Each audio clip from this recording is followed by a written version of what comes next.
Mga katambay, kilala nyo ba itong klase ng halaman na to? Ayan o, yung mayroon siyang bulaklak na na violet. Ito.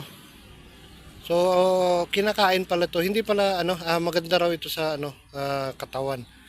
So, ang ginagawa nila dito ay direct itong bulaklak na to nilalagay sa mainit na tubig tapos ginagawang parang tea.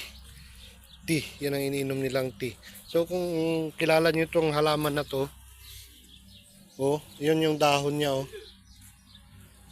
Yan. Yan, ganito siya, oh. Tapos may mga bunga rin siya, eh. Ito, oh, yung bunga niya, oh. Yan. So yung mga kasama namin dito, pag umaga, dadala sila ng mainit na tubig tsaka nakalagay sa baso tapos kukunin nila ito. Ito. Yan, ilalagay nila diretso sa baso tapos iinumin. Hindi ko alam kung anong pangalan nito, pero sabi nila napakaganda raw nito sa katawan. Ayan oh. Ganyan ang itsura niya oh. Yan, kung alam niyo yan mga katambay, comment nyo kung anong klaseng halaman to. Bulaklak, may mga bulaklak siyang violet.